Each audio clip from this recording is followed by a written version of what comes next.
मेरा नाम सुशीला है। मेरी एक 14 साल की लड़की है जया। मैंने अकेले ही उसे पालकर बड़ा किया है।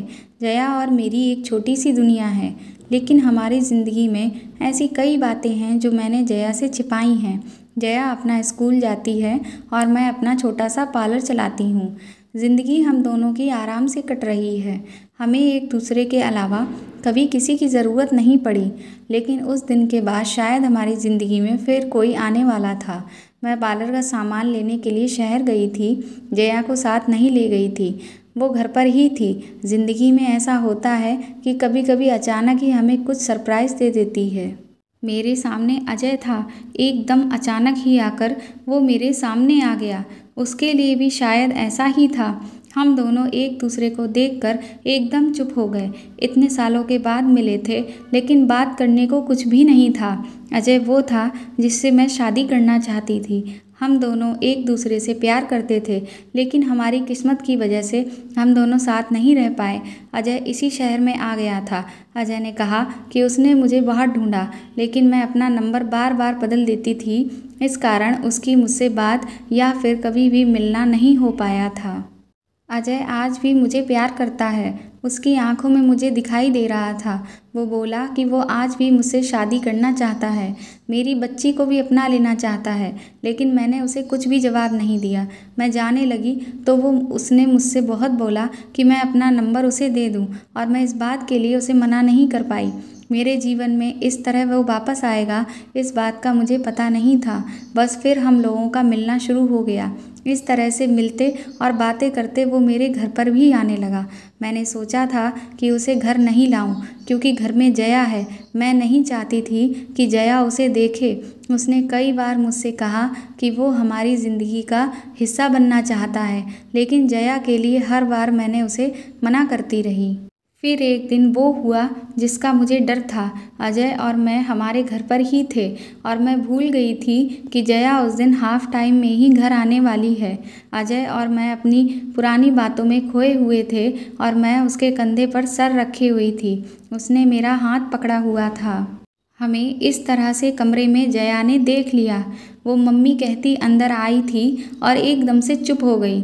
उसका चेहरा ही बदल गया। अजय वहाँ से चला गया। मुझे पता था कि अब जया क्या सोच रही है। हमेशा खुश और मस्ती करने वाली मेरी बेटी आज चुप थी। मेरी भी हिम्मत नहीं हो रही थी कि उसको जाकर समझाऊं और उसे वो सब बताऊं जो आज तक मैंने उसे नहीं बताया है। मैंने शाम तक का इंतज़ार किया। जया बहुत ही अच्छी बच्ची है। उसने खुद आकर मुझसे बात की। उसने पूछा, यह कौन थे? अगर आप मुझसे कुछ बात करना चाहती हैं तो कर सकती हैं। जया ने फिर मुझसे पूछा, आपने जो आज तक कहा वो मैंने माना है। मुझे लगा कि आप हमेशा मुझे सच बताती हैं और मुझसे कुछ भी नहीं छिपाती हैं। मैं चाहती हूँ कि आप मुझे इस बारे में भी बताएं। आप अपना फ़ैसला ले सकती हैं। आप दूसरी शादी करना चाहती हैं तो कर सकती हैं। हमारी यह बात चल ही रही थी कि अजय फिर अचानक ही वहाँ आ गया। उसे देखकर इस बार मैंने कहा कि तुम फिर क्यों आ गए? अजय ने कहा कि मैं नहीं चाहता कि मेरी गलती की वजह से तुम्हारी बच्ची तुम्हें गलत समझे, इसलिए आज मुझे मत रोको। आज एकदम सही समय है कि जया सब कुछ जान ले। मैंने मना किया, कहा कि नहीं, ऐसा नहीं, लेकिन जया के कानों तक सच यह शब्द जा चुका था। मुझे पता था कि अब वो सच सुने बिना नहीं रह सकेगी। जया ने कहा, बताओ आप क्या बोलना चाहते हैं? और फिर अजय ने जया को सच बता ही दिया। जया मेरी बेटी नहीं है, वो मेरे भाई की बेटी है। एक दुर्घटना में मेरे भाई और भाभी चल बसे, तब जया सिर्फ 9 महीने की ही थी। हमारे माँ बाप पहले ही चल बसे थे, और वो दोनों भी। मेरी सारी ज़मीन बेचकर उसे वहाँ से लेकर मैं यहाँ दूसरे शहर आ गई।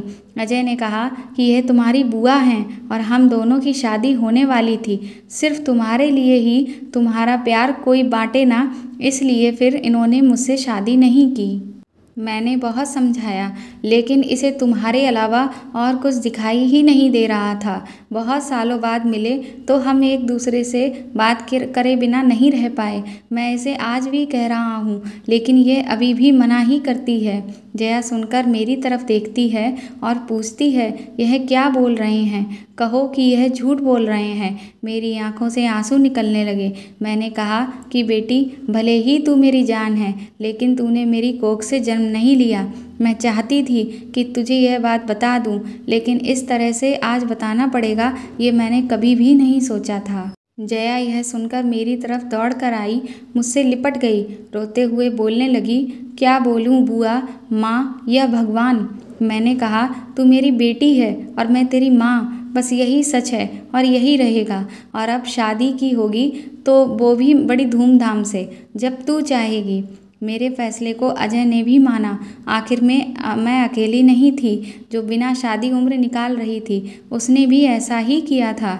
जया ने फिर कई बार कहा कि आप लोग शादी कर लो, लेकिन मैंने कहा, अब तूने हमें मान लिया और जान लिया है तो बस हमारी तपस्या सफल हो गई और हमें अब कुछ भी नहीं चाहिए। तो दोस्तों, आपको यह कहानी कैसी लगी कमेंट बॉक्स में कमेंट करके आप ज़रूर बताएं। और अगर आप मेरे चैनल पर नए हैं तो मेरे चैनल को सब्सक्राइब कर लीजिए और इस वीडियो को ज़्यादा से ज़्यादा शेयर करिए और लाइक करिए। Thank you.